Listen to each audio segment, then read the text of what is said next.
on behalf of the Special Committee to investigate Israeli practices affecting the human rights of the Palestinian people and other Arabs of the occupied territories, I present the committee's 55th report with a sense of sadness.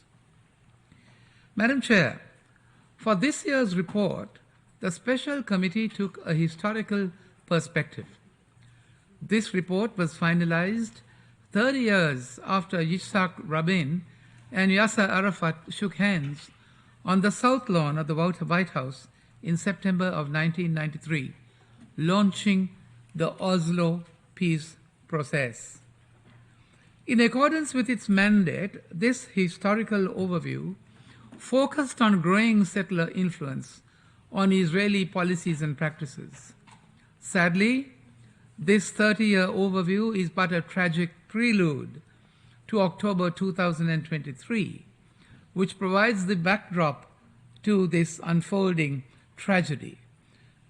Madam Chair, on the 7th of October, the world witnessed an attack on Israeli civilians on a scale we have never seen before. We mourn the Israeli civilians, foreign nationals, and other civilians killed, injured, or taken hostage in southern Israel on that tragic day. Since October 8th, we have been witnessing a constant bombing by Israel on Gaza. On October 11th, a strike by the Israeli Air Force on an UNRWA refugee camp in Gaza killed 13 members of the same family. By October 12th, Palestinian fatalities already outnumbered the horrific toll of 1,400 Israeli fatalities on the 7th of October. By mid-October, Palestinian mothers were writing their children's names on their bodies in the hope that if their children are killed in an Israeli airstrike, their remains may be identified. Madam Chair, we grieve for United Nations colleagues. Since October 7th, 88 UNRWA colleagues have been killed by Israeli airstrikes, along with their families. Despite catastrophic suffering and losses, UNRWA remains one of the last remaining lifelines for survival in Gaza, as water, food, medicine, and fuel supplies are exhausted. We also take cognizance of the loss of life amongst media and medical personnel. The Special Committee reiterates its call for this Assembly and its member states to provide UNRWA with predictable and sustainable funding to ensure service provision to millions of Palestinian refugees and to preserve Palestinian rights, dignity, and hope, particularly for women and children. Madam Chair, just as Israel's occupation does not justify the attacks of Hamas on the 7th of October, Hamas's actions on the 7th of October do not justify Israel's war since then. On the 9th of October, Israel's defense minister ordered a complete siege on the Gaza Strip. Defense Minister Gallant said Israel was fighting, quote, human animals and will act accordingly, close quotes. The Israeli government's dehumanization of Palestinians and Israel's consistent violations of international law have led us to this point, or contributed substantially to this point. Hate speech and incitement to violence by the most senior representatives of the State of Israel cannot find accommodation in this day and age. This March, settler leader Bezalel Smotrich, who is also Israel's finance minister and an additional minister in the Ministry of Defense, echoed the extremist views of Defense Minister Gallant and called for the State of Israel to, quote, wipe out the Palestinians' West Bank village of Huara. National Security Minister Itamar Ben-Gvir who supports unlawful activity and incitement to racism, has spent the past fortnight handing out weapons to settlers in Hebron and to other settlers across the occupied West Bank. Madam Chair, Minister Smotrich and Minister Ben-Gvir are not representative of all Israelis. That's not to be mistaken. Less than 10% of Israelis are settlers. Likewise, Mohammed Daif, the commander of Hamas military wing, does not represent all Palestinians in Gaza either. It may be noted that elections were held last in Gaza in January of 2006. By the end of October, Israeli forces had killed more children in Gaza than other militaries had killed worldwide since 2019. 70% of the more than 10,000 Palestinians killed in Gaza over the past month are women and children. The civilians include humanitarian, medical, and media personnel. This statistic is almost unheard of in wars this century. And yet, as I deliver this report, the aggression continues unabated. Madam Chair, it is of concern that Israel has not granted the Special Committee access to the occupied territories since this committee was established in 1968. This year, the committee traveled to Jordan, as it does every year. Jordan was the second Arab country to make peace with Israel.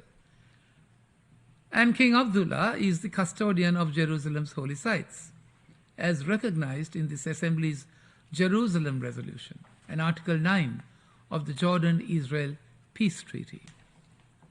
At a peace summit in Cairo on the 21st of October, King Abdullah spoke hard truths to his friends in Europe.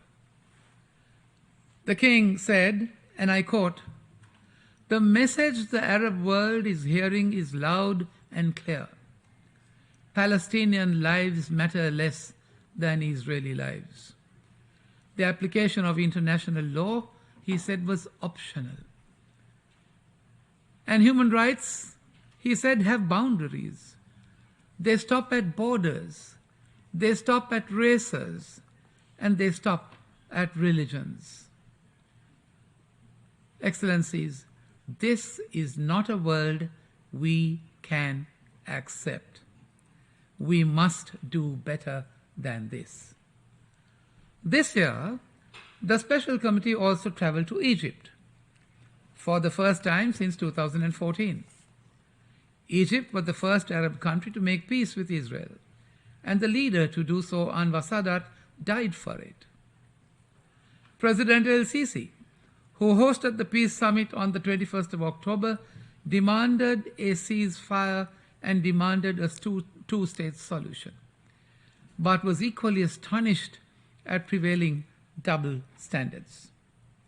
Madam Chair, to quote from the preamble of the Universal Declaration of Human Rights, quote, "It is essential if man is not to be compelled to have recourse as a last resort to rebellion against tyranny and oppression.